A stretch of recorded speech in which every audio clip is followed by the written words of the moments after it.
They claimed that my client, when he was standing outside at 5 in the morning getting ready for work, that the stepdaughter was flashing her breasts at him. From where she said he was standing, he could not have possibly seen the daughter, and the daughter couldn't have seen him.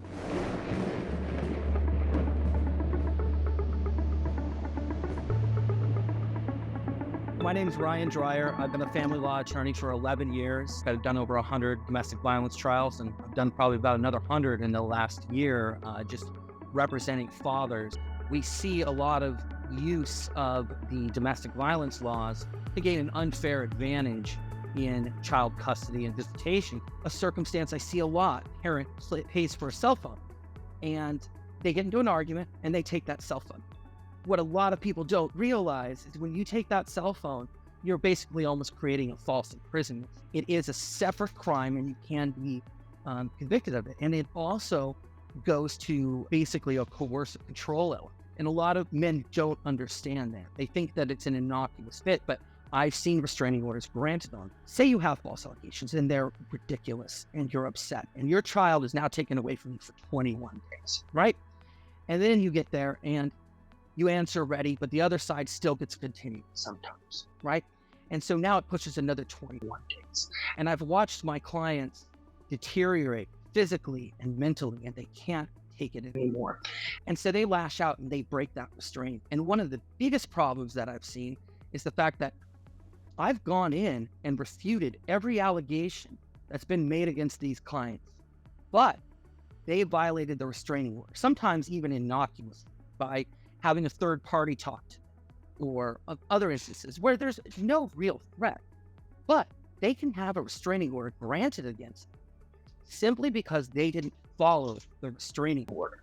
And I think that blows a lot of dads away. It's like, wait, we just proved that all of these statements were lies, right? We brought in other people, shown them to be a liar, but there's a sustained allegation of them breaking the restraining order, and the restraining order is granted.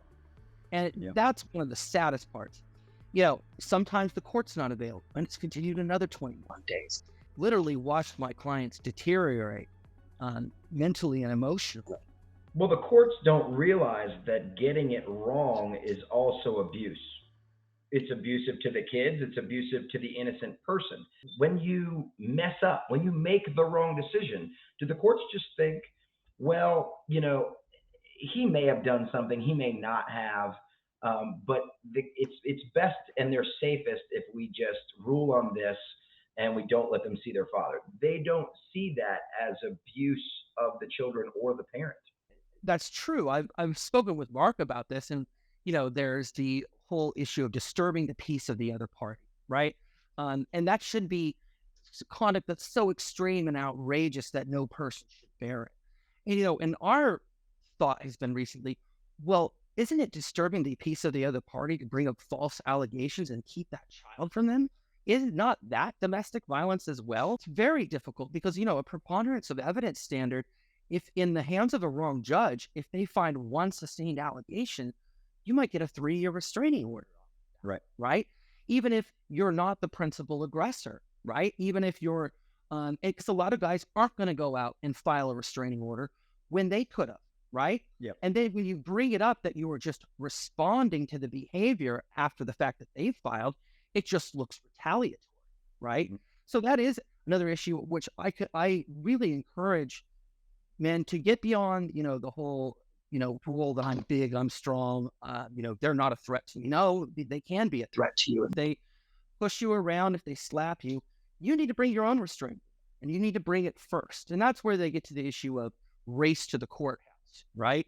Who gets there first? Because anything that's filed afterwards looks retaliatory. So a clear and convincing evidence standard is going to be a higher burden of proof. It's not just going to be a he said, she said, and the judge decides that on credibility, right? Right. You need to have extra evidence. You need to have corroborative evidence or demonstrative evidence or documentary evidence, such as text messages, emails. You know, you really have to be so careful on the preponderance of evidence standard. You have to address every allegation that's put in front of you. You have to object to stuff that is not put in the initial pleadings or paperwork, because you didn't have notice to that, right? Because really what's the key? If you have a third party witness, right? It's he said, she said, and I've got a third party witness that's actually seen something, that person's going to win every time with that third party witness, unless you can impeach their motive, their credibility, right?